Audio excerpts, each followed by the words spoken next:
신약성경 158쪽에 있고요.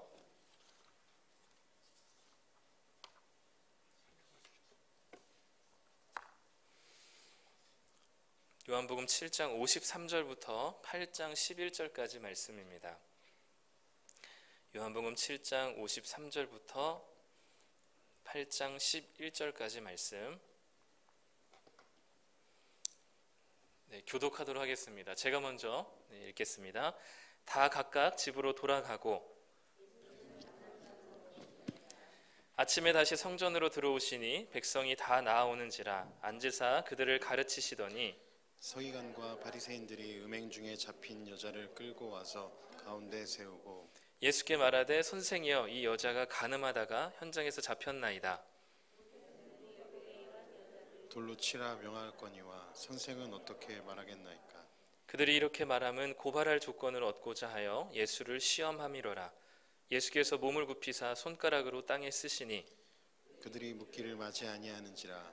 이에 일어나 이르시되 너희 중에 죄 없는 자가 먼저 돌로 치라 하시고 다시 몸을 굽혀 손가락으로 땅에 쓰시니 그들이 이 말씀을 듣고 양심의 가책을 느껴 어른으로 시작하여 젊은이까지와 하나씩 하나씩 나가고 오직 예수와 그 가운데 섰는 여자만 남았더라. 예수께서 일어나사 여자 외에 아무도 없는 것을 보시고 이르시되 여자야 너를 고발하던 그들이 어디 있느냐 너를 정죄한 자가 없느냐.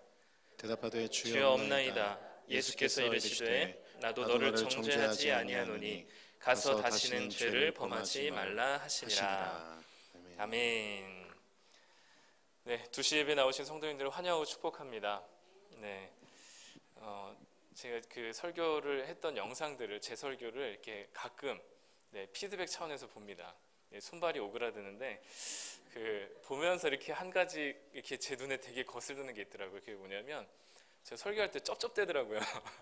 그래서 입맛을 다시는 그 목소리가 여기 너무 적나라하게 들어가지고 너무 꼴보기 싫더라고요. 그래서 근데 제가 무의식적으로 그걸 하더라고요. 그래서 오늘도 혹시 이게 제가 들으면서 이게 되게 거스르시는 분들이 있겠구나 생각이 들어서 미리 양해의 말씀드립니다. 제가 일부러 그런 게 아니라 저도 모르게 자꾸 그러더라고요. 그래서 혹시 그런다면 양해해 주시고 전달하는 내용에만 집중해 주시면 감사하겠습니다.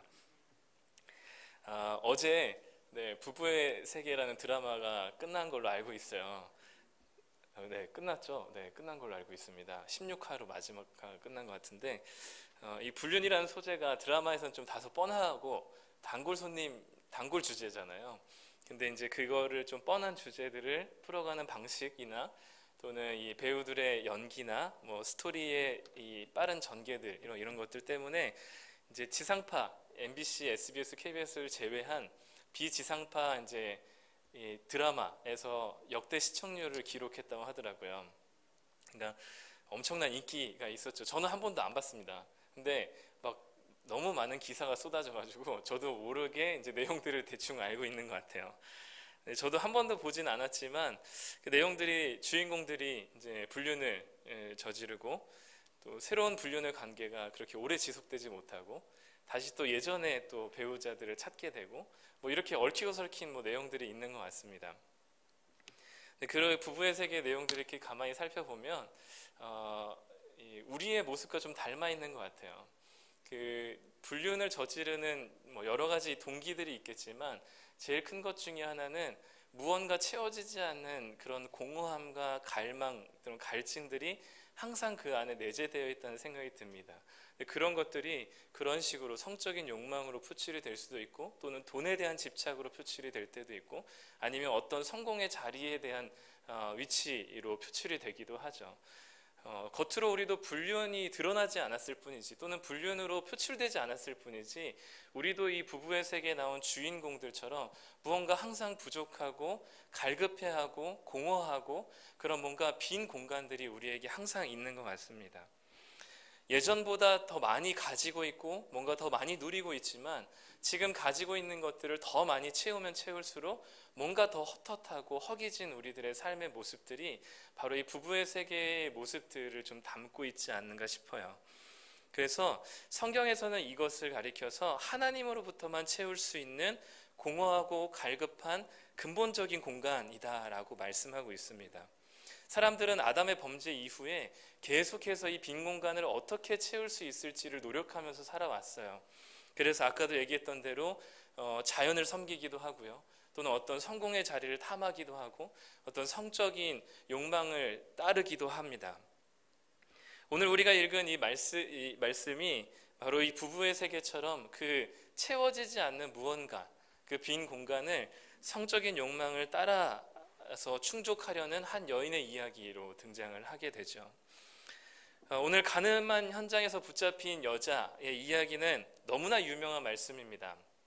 특히 이 죄 없는 자가 먼저 돌로 치라라는 이 유명한 말씀은 아주 교회를 다니지 않는 사람들도 알고 있는 아주 명문장이죠. 근데 이 말씀이 굉장히 오용되어 왔어요. 죄를 지은 사람, 그러니까 내가 죄를 짓고 죄 없는 자가 돌로 쳐라라고 하면서 자신의 죄를 마치 합리화시키는 방식으로 오용되기도 하고요.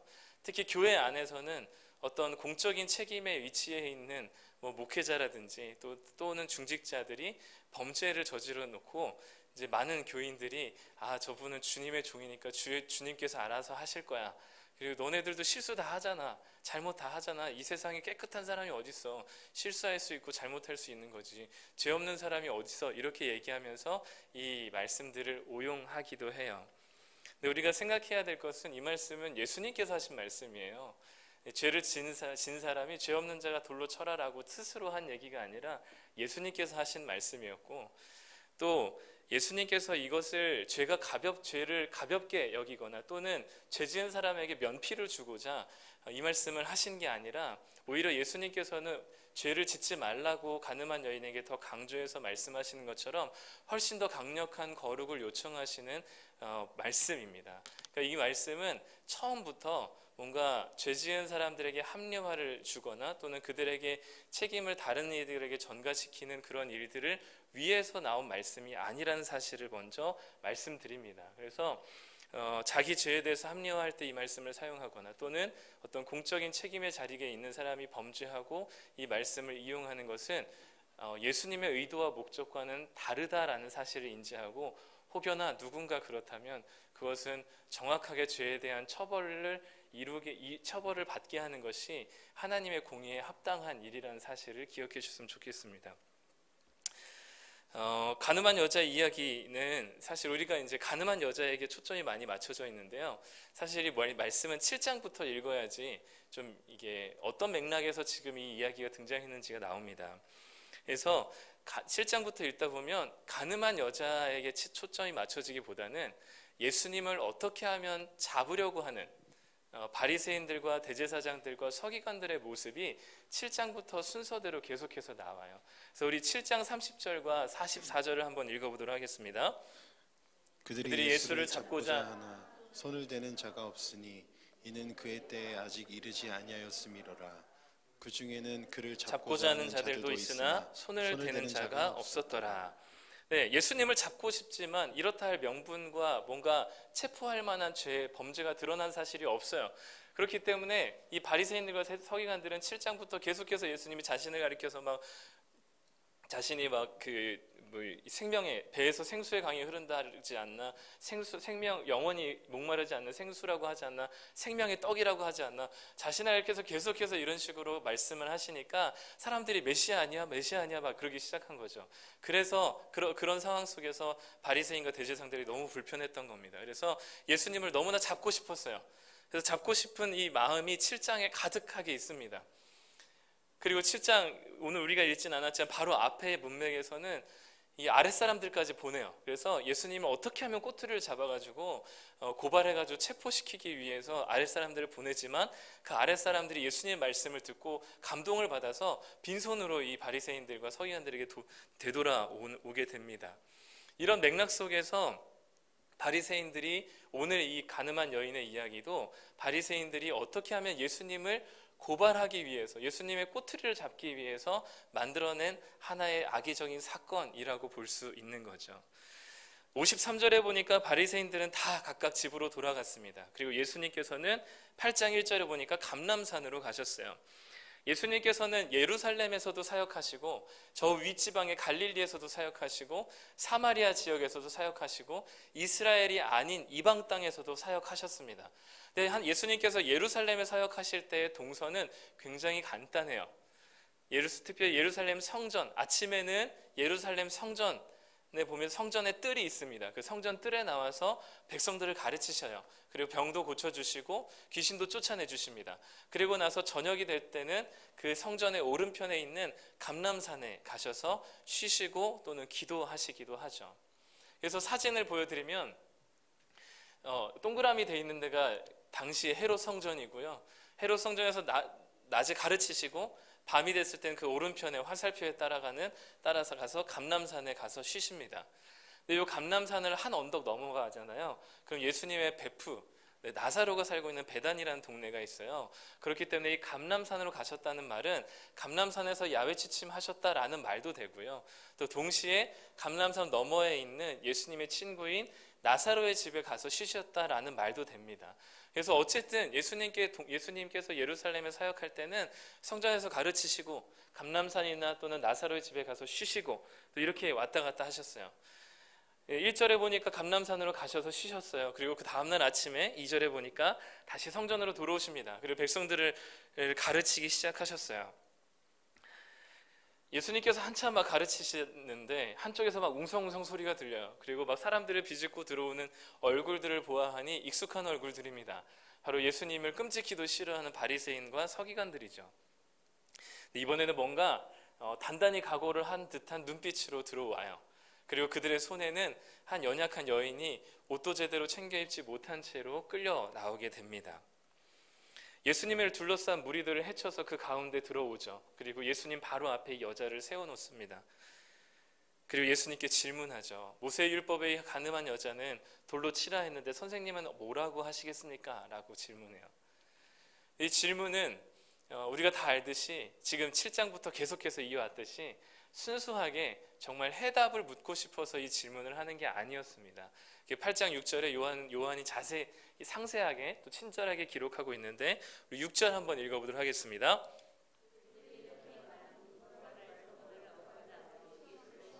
네, 고발할 조건을 찾기 위해 꼬투리를 잡기 위해서 이번에는 완전히 빼박 증거를 가지고 와서 예수님께 질문하죠. 굉장히 이 질문이 난감한 질문입니다. 왜냐하면 두 가지 대답 다 이제 함정에 걸리게 만들어 놓은 거예요. 예수님께서 만약에 이 여자를 예수님께서 지금까지 가르쳐 오신 대로 사랑의 예수님, 용서의 예수님이시잖아요. 그러니까 이 여자의 죄를 용서해야 된다라고 얘기한다면 모세가 얘기했던 당시에 이스라엘과 특히 유대교의 율법이 가장 강력하게 지배하고 있었던 그 예루살렘에서 모세 율법을 무시하게 되는 거거든요. 모세 율법을 터부시하게 된 결과는 바로 그 유대교의 종교 집단 회의였던 상위 기구였던 사내드린 공의회에 가서 재판을 받게 돼요. 그러니까 고발할 조건이 있는 거죠. 사내드린 공의회에 고발해서 예수님께서 재판을 받게 되는 대답이 바로 이 여자를 용서해야 된다는 대답이에요. 그럼 반대로 이 여자를 모세 율법에 따라 돌로 쳐 죽여야 된다라고 한다면 예수님께서 지금까지 말씀하신 것들이 사랑과 용서와 우리 지난주에 설교하신 권영상 목사님 말씀대로 7번에 70번씩이라도 용서하고 품어주고 해야 되는 예수님의 그 가르침과 정반대의 말씀을 하시는 거거든요. 그렇다면 백성들로부터 신뢰를 잃게 되고 메시아 아닐까라는 이 백성들의 생각에도 이제 균열이 가게 만드는 아주 이 난감한 질문입니다. 또한 당시의 사형 제도를 이 이스라엘 사람들이 가지고 있지 않았어요. 로마 제국의 식민지였기 때문에, 그리고 많은 그동안의 로마 제국의 식민지에 있으면서 여러 가지 소동 난리들을 피웠기 때문에 유대인들이 이 사형 제도를 이들에게 주지 않았습니다. 사형을 시키기 위해서는 반드시 로마 법정에 가서 재판을 받아야 했어요. 즉 이 얘기는 뭐냐면 예수님께서 돌로 쳐 죽여야 된다라고 하는 그 순간 예수님께서 그 로마 법을 무시하게 되는 거예요. 로마 법을 뛰어넘어서 자기가 사형 선고를 내리는 거거든요. 내가 로마 총리 그 빌라도 총독보다 훨씬 더 뛰어난 사람이다라는 것을 암묵적으로 얘기하는 게 돌로 쳐 죽여야 된다라는 대답이었어요. 즉 예수님께서 용서를 얘기하시면 유대인들이 고발할 조건을 찾아서 사내들인 공의에 고발할 것이고, 예수님께서 죽여야 된다라고 말씀하시면 로마법에 접촉되는 로마의 재판에 서게 되는, 그야말로 양쪽 다 고발할 조건을 찾고자 제대로 된 덫을 바리새인과 서기관들이 놓고 있는 겁니다. 이 난감한 질문, 이런 상황에 예수님께서 뭐라고 대답을 하셔야 될까요? 이 가늠한 여자는 아마도 유부녀였을 것입니다. 왜냐하면 이 간음이라고 또는 음행이라고 쓰여진 단어가 성경에서 거의 대부분 기혼자의 간음 또는 불륜에 사용됐던 단어였어요. 이 기혼자의 간음에 대해서 바리새인들이 아까 우리가 읽었던 것처럼 모세 율법을 예수님께 들이밀거든요. 이 예수님께 들이밀었던 모세 율법은 구약 성경에 두 군데에 나옵니다. 하나는 레위기 20장 10절이고 하나는 신명기 22장인데요. 한번 두 군데를 한번 연이어서 한번 읽어보도록 하겠습니다. 남자가 다른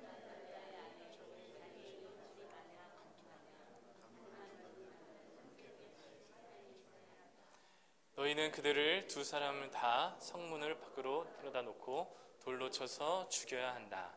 자, 이 두 가지 말씀인데요. 두 가지 말씀에는 누구를 그리고 어디에서 어떻게 처형해야 하는지에 대해서 분명하게 기록하고 있습니다. 먼저 누구를 처형해야 될까요? 네, 간음한 남녀 두 사람을 함께 반드시 사형에 쳐야 됩니다. 사형 장소는 어디인가요? 네, 성문 밖에서 죽여야 합니다. 어떤 방식으로 죽여야 하나요? 네, 돌로 쳐 죽여야 되죠. 자, 이 모세의 율법이 지금 예수님에게 난감한 질문을 하게 하는, 예수님께 오도 가도 못하는 그 딜레마에 빠질 만한 질문을 모세의 율법을 근거로 해서 지금 예수님께 질문하고 있는데, 이 바리새인들이 모세의 율법을 완전히 신뢰하고 누구보다도 모세의 율법을 지키기를 좋아하는 사람들인데, 지금 이 세 가지 팩트, 함께 두 사람을 죽여야 하고 성문 밖에서 돌로 쳐 죽여야 하는 이 세 가지 사실에 지금 바리새인들이 모세의 율법을 어기고 있다는 사실을 지금 드러내주고 있습니다. 지금 예수님께서 어디서 가르치시는 중이라고 했죠? 성전 뜰에서, 성전 안에서 지금 예수님께서 백성들에게 가르치고 있습니다. 그런데 이 가늠한 여인, 그들의 말로 의하면 부정한 여인, 더러운 여인을 지금 어디로 끌어다 놓은 거예요? 가장 거룩하고 가장 깨끗해야만 하는 성전 안으로 지금 들여다 넣습니다. 그들의 정결의 개념에 있어서는 말도 안 되는 일이었고, 이게 우리가 읽었던 대로 모세 율법에서는 성문 밖으로, 이 더러운 여자를 성문 밖으로 끌어내야 하는데도 불구하고 가장 거룩한 하나님의 임재라고 얘기하는 그 성전 안으로 끌어다 놓고 있습니다. 예수님에게 모세 율법을 들이대면서 스스로 모세 율법을 어기고 있는 아이러니한 모습이 등장하죠. 이 바리새인들과 서기관들이 남자도 끌고 왔을까요? 오늘 본문에는 여자만 끌고 왔습니다. 왜 여자만 끌고 왔을까요? 남자는 뭐 그럴 수도 있는 사람이니까. 네, 뭐 그런 남성 우월적인 시각도 있을 텐데요. 여기서는 분명한 한 가지 이유가 있습니다. 그게 4절에 이제 힌트가 나오는데, 우리 4절을 한번 읽어보죠. 시작. 예수께 말하되, 네, 현장에서 잡히려면 반드시 증인이 2명이 필요해요. 그리고 증인 2명이 따로따로 사건을 보면 안 되고 동시에 같은 시간에 이 2명이 그 사건 현장을 목격해야만 현장에서 현장 현행범으로 잡혀서 끌려올 수 있습니다. 근데 그러려면 지금 가능성을 한번 따져보죠. 간음이 어디 바깥에서 일어나는 일은 아니잖아요. 그렇죠? 어느 밀폐된 공간에서 또는 집안에서 일어나는 일이기 때문에 사실상 한 명이 우연히 볼 수는 있어요. 근데 2명이 동시에 같은 시간에 이 간음의 현장들을 보기 위해서는 상식적으로 생각해서는 그냥 자연스럽게 일어날 간음 현장이 아니란 말입니다. 즉 이 얘기는 뭐냐면, 바리새인들과 서기관들이 간음의 판을 짜놓고 어떤 한 여자를 유혹해서 남자를 사주해서 어떤 한 남자를 사주해 놓고 어떤 유부녀를 유혹해서 그 간음의 현장으로 끌어들인 다음에 기다리고 있다가 그 유혹당한, 그래서 간음의 현장이 있었던 그 현장을 덮쳐서 그 장면을 증인 2 이상이 목격하게 만들고, 그다음에 남자는 자기들이 사주했으니까 뒤로 빼주고 이 여자만 끌고 와서 예수님 앞에 지금 질문을 하고 있는 것이죠. 한마디로 이 바리새인과 서기관들이 악의적으로 범죄를 도모하고 있었던 것입니다. 일부러 간음을 하도록 상황을 만들어 놓고 여러 가지 판을 짜놓고 퍼즐 조각을 맞추어서 간음의 현장들을 목격하고 이것을 가지고 예수님께 지금 오게 된 것이죠. 바리새인들이라면, 모세의 율법을 가르치는 사람들이고 하나님을 신뢰하고 있는 사람들이라면, 간음을 하려고 하는 사람들이 있다면 간음을 막아야 해야만 하는 사람들이었고, 누구보다도 이 거룩한 삶을 유지하도록 백성들에게 가르침을 줘야 되는 사람들인데, 지금 바리새인들과 서기관들은 누구보다 앞장서서 이 여러 가지 간음죄의 사건들을 만드는 악의적인 조작들이 있었고, 또 그것을 가만히 내버려두는 방조하는 죄악들이 지금 버젓이 벌어지고 있는 것입니다. 그렇기 때문에 남자는 제쳐두고 여자만 데리고 온 것이죠.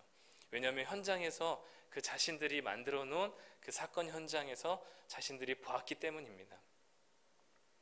바리새인들에게 그 여인은 예수님을 잡기 위한 일회용 소모품에 지나지 않았습니다. 예수님을 고발할 조건을 찾기 위한 이 도구, 수단밖에 되지 않았어요. 그래서 여자가 어찌되든 관심은 없었습니다. 오직 이들의 목적과 생각과 한 가지 투철한 목표는 예수님을 어떻게든 없애버려야 하겠다라는 것이죠. 자신들의 목적을 위해서 사건을 모의하고 조작해서 여자를 끌고 왔습니다. 이제 예수님께 대답을 요구해요. 예수님께 얼른 대답을 하도 막 재촉하고 막 다그칩니다. 예수님께서 아무 말씀도 하지 않으시고 조용히 쪼그려 앉으셔서 무언가 바닥에 쓰세요. 무엇 썼는지는 아무도 모릅니다.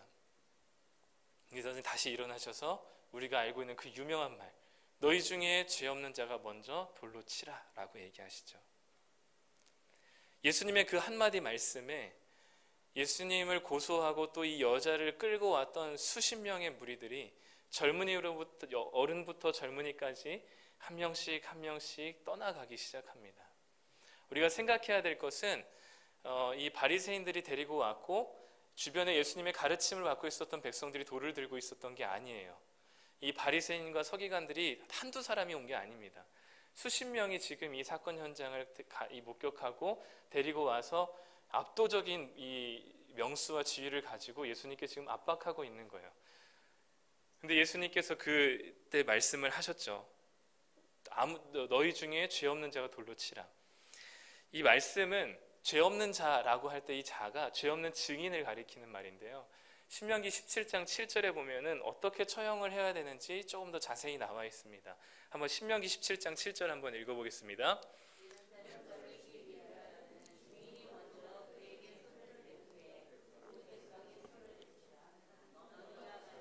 너희 중에서 악을 제할지니라. 즉 그 사건 현장을 목격한 두 사람 이상에 되는 증인이 먼저 돌을 들어서 이 범죄한 사람을 또는 처형당할 사람을 돌로 쳐야 돼요. 그러면 주변에 있었던 그 바리새인들과 서기관들이 수십 명의 사람들이 돌을 들어서 칠 거거든요.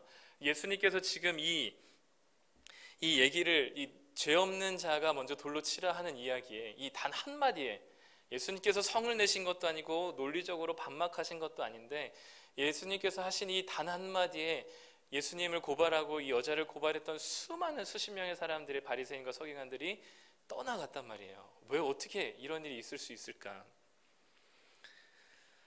좀 전에 얘기했던 대로 지금 바리새인들은 예수님을 고발하기 위해서 스스로 여러 가지 율법을 어기고 스스로 여러 가지 범죄를 저질렀습니다. 성문 밖에 데리고 나갈 가늠한 여인을 성전 안으로 데리고 들어왔죠. 간음이 벌어질 것을 알고도 간음을 막지 않고 방조했습니다. 간음 방조죄입니다. 그리고 오히려 간음을 모의했죠. 남자를 사주해서 한 유부녀를 꼬셔서 그 현장을 덮친 다음에 여자만 데리고 왔습니다. 간음 모의죄입니다. 예수님께서 지금 이렇게 너희 중에 죄 없는 자가 돌로 쳐라라고 얘기했을 때 우리 중에 뭐 죄가 없는 사람이 없잖아요. 실수 안 한 사람이 없잖아요. 근데 그 얘기를 하고 있는 게 아니야. 너희들 다 죄인이잖아. 돌로 한번 쳐봐. 그런 얘기가 아니라 지금 바리새인과 서기관들이 지금 했던 예수님께 이 여자를 데리고 나오기까지 했던 그 명백한 범죄 행위에 대해서 지금 지적하고 있는 겁니다. 그래서 너희 중에 죄 없는 자가 먼저 돌로 치라라는 의미는 뭐냐면요. 너희들이 간음을 모의해서 이 여자를 일부러 유혹하고 간음하는 현장을 덮친 것 아니냐.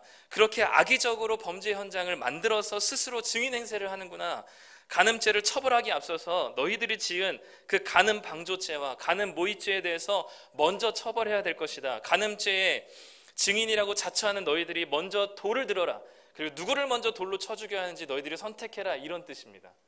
그러니까 이전에 이들이 저질렀던 이 악한 이 범죄 현장들을 예수님께서는 알고 계셨고, 너희들이 지금 이 여자를 데리고 오기까지 저질렀던 수많은 모세율법을 어기고 그 수많은 범죄 현장들을 알고 있다. 그 범죄를 너희들이 저질러 놓고 너희들이 깨끗한 증인인 척하고 있느냐라고 하면서 너희들이 그 죄가 없다면 너희들이 먼저 돌을 들어서 쳐버라라고 얘기하고 있는 거죠.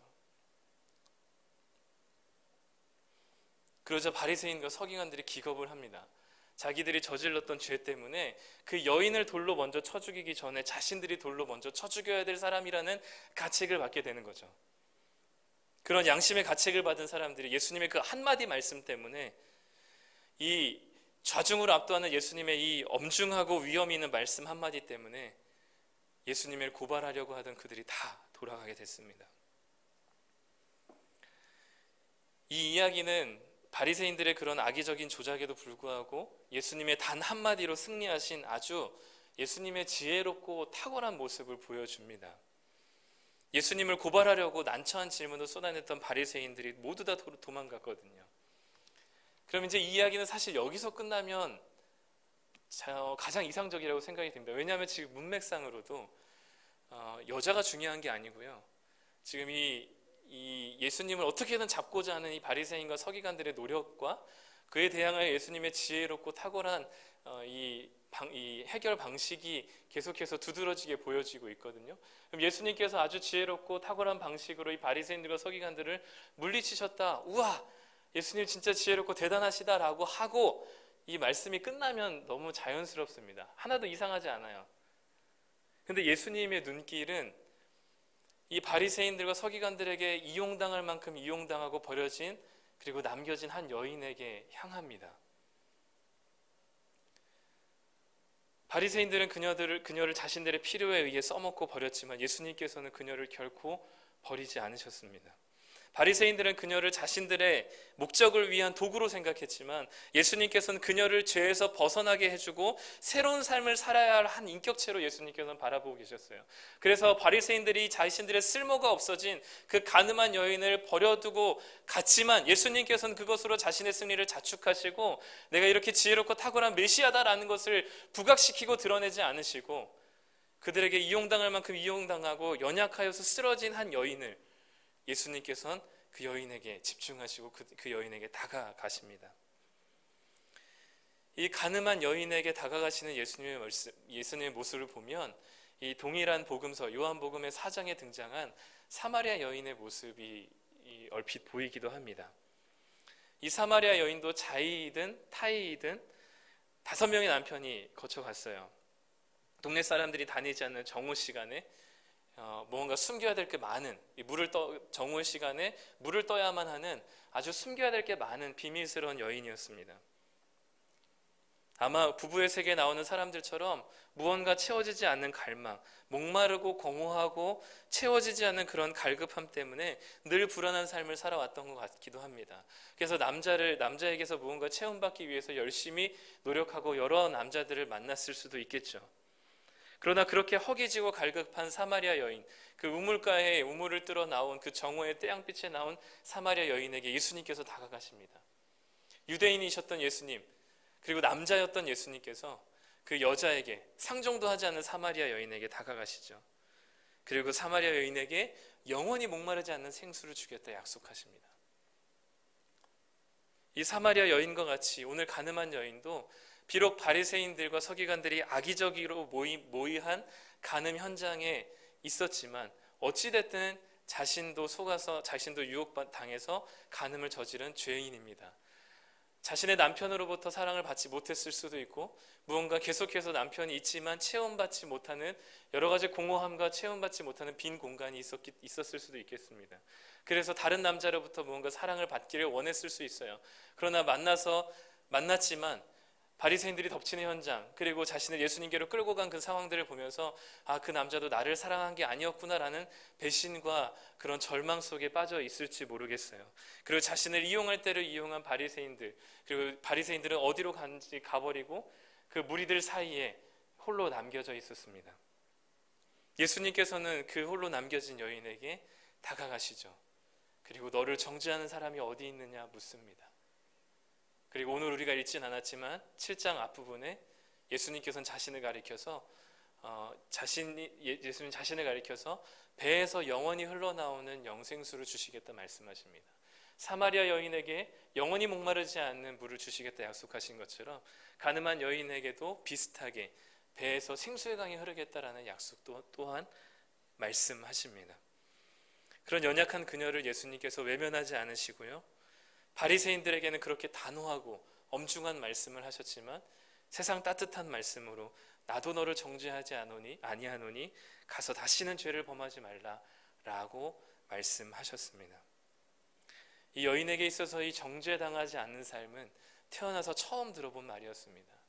나도 너를 정죄하지 아니하노니 가서 다시는 죄를 범하지 말라고 했던 이 예수님의 말씀이 이 빈 공간, 무언가로 채워지지 않았던 이 가늠한 여인의 마음을 꽉 채웠습니다.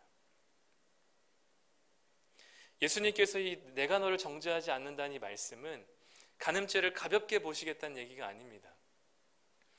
간음죄 정도는 그냥 내 말 한마디로 용서해 줄 수 있어, 이런 뜻이 아니에요. 예수님께서 정죄하지 않으신다고 하신 말씀은 그 죄가 별거 아니라는 의미가 아닙니다. 오히려 정반대예요. 죄가 너무 크고 무겁기 때문에 간음한 여인에게 있어서 그 간음죄는 감당할 수 없는 너무나 크고 무거운 죄이기 때문에 너가 감당할 수 없는 거라고, 내가 받아야 할 정죄라고 말씀하시는 겁니다. 여자여, 네가 받아야 할 그 정죄는 내가 대신 받겠다라고 말씀하시는 용서가 바로 내가 너를 정죄하지 않겠다, 다시는 죄를 범하지 말라나 예수님의 말씀인 겁니다. 그래서 가늠한 여자가 정죄받지 않은 대신에 예수님께서 정죄를 받으셨습니다. 가늠한 여자가 돌로 쳐 죽임 당하지 않은 대신에 예수님께서 채찍에 맞아서 십자가에 돌아가셔야만 했습니다. 예수님께서 나도 너를 정죄하지 않는다라고 했던 그 용서는 대가가 없는 용서가 아니라 예수님 자신을 대가로 내어주시는 용서였다는 말씀입니다. 예수님께서는 결코 그 죄를 가볍게 여기지 않으셨어요. 간음죄를 눈 감아주신 게 아니라 그 간음죄를 자신이 뒤집어 쓰신 채 죽으셨습니다. 그렇게 그 여인을 정죄하지 않으시겠다라고 결정하신 거예요. 예수님 자신이 그 여인의 죄를 짊어지셨습니다. 그것이 바로 나도 너를 정죄하지 아니하노니 다시는 죄를 범하지 말라라는 의미입니다.